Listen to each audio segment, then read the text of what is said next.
crazy news just about every day. Look, drug maker AbbVie has been hit with a complaint. They allege that they paid illegal kickbacks to doctors for prescribing their medicine. Okay, how many times have we seen this story? And every time we see the story, the industry says, oh, no, we didn't do that. And here's what you find. They find doctors are sent on vacations. Doctors are given actual cash advances. Doctors are given free medicine to be able to hand out or to sell. Doctors are given these dinners where they bring them in and they talk about how great their product is. And oh, by the way, Doc, would you like another drink? And how was the steak? We have laws against this. Okay, there are laws against this. But it seems as if the laws are always ignored. And this is another situation with a drug called Humira. Humira was rheumatoid arthritis. Yeah. It's a repeat of that, isn't it? It is. You could take the name AbbVie out of the title here and replace it with Merck or Pfizer or any of the other big ones because they all do this. You know, we had discussed a few months ago just how pervasive this problem really is in medicine, and it's almost to the point where patients need to second guess what their doctors are prescribing. I know that's a scary thought, and it's not all doctors, but when you have so much money coming in from Big Pharma, even after they've lobbied and donated to campaigns, there's still so much left over to hand out to these doctors just so they get the edge on the prescriptions with something like Humira, because there's a million different rheumatoid arthritis drugs out there. But they want Humira to be the blockbuster right now, so that's what they push. Okay, let me put it in perspective, okay? I mean, I could go through virtually every major lawsuit that this firm has handled where a pharmaceutical is on the market killing people. And every time we see that, this same story will be part of the story. Let's take testosterone, okay? Testosterone killing people by the dozens from stroke and heart attack. Well, what they did with those doctors is they had junkets for them. I mean, there's no other way to describe it. It might be, the junket might be in the same city, but it's at a resort, and we're going to send you here to the resort to educate you about the problems of low testosterone, right? So they get there on Friday afternoon, they leave on Sunday. In between, they have 3 or 4 parties.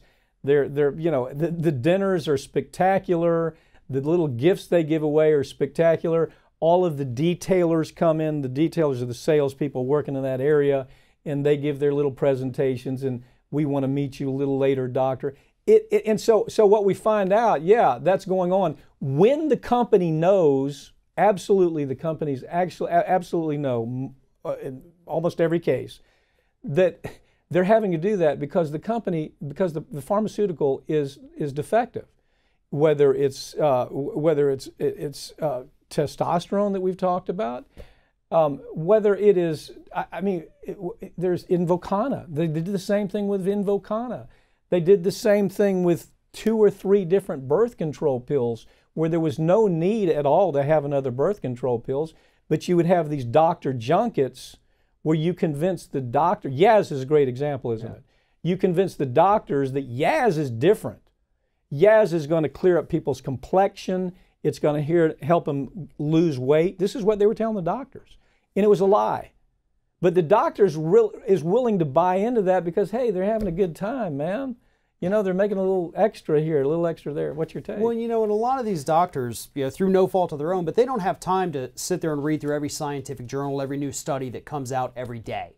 So when these salespeople or these executives from these pharmaceutical junkets show up and say, well, hey, have you seen the new science here? Because it shows that when men turn like 40, they get really sluggish, but we've linked it back to low testosterone, so that's why you should be prescribing this. Okay, well, I didn't see that. I didn't know that. Yeah, I didn't know that. And that's how they get them. It's everything. With the Yaz, say like, well, actually in our clinicals, a lot of women actually lost weight, so that's something you could tell them too, because they were really happy with it as opposed to regular birth control. And they do it every time. How about this? Don't you love their use of Abby ambassadors? Yeah. They do this all. These people are ambassadors. Now, who are they?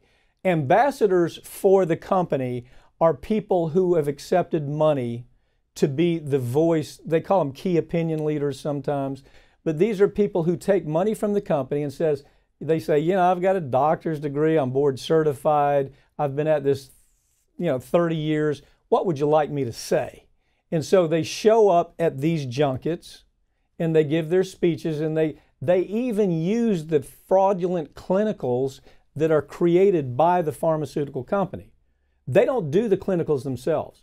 Many times the company even writes a piece of literature for them. They sign it as if they wrote it, and then they make the presentation to the doctors at these junkets. So, I mean, the truth is we have laws to stop it, but nothing really happens without prosecuting. This is something that should be prosecuted. I mean, because we understood the reason we don't do this is because it creates bad medicine, it creates bad science, and it ends up killing people. Right, and the main reason a lot of prosecutions don't take place with this is because Big Pharma, left, right, center, and everything in between, has paid off the right people. They've got their people in the FDA, they work next door to the folks at the DOJ, they're buddies, they're friends, and they can go and say, Mr. Congressman, look, I'm facing some kind of accusation here. Remember when I just gave you that $50,000? Doesn't that mean something to you? Wouldn't you like another one? Can't you do something to protect us? We're saving lives. Okay, let's. We just did a story on North Dakota trying to pass a marijuana law, right? We established that the lobbyists come in, the pharmaceutical industry comes in, the alcohol industry comes in to stop it.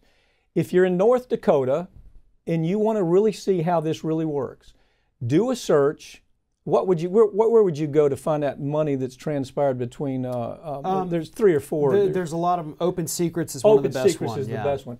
Find out which one of those legislators that are trying to stop marijuana in North Dakota, which one of them got money from the pharmaceutical industry, from the alcohol industry, or from some special interest group that wants to stop it for all the wrong reasons. It's just how politics work. And MapLight also does a really great job of tracking pharmaceutical money. Yeah, all money, but MapLight is another great one people should use. I'm Mike Papantonio here with Farron Cousins. You're watching Ring of Fire, and we'll be right back.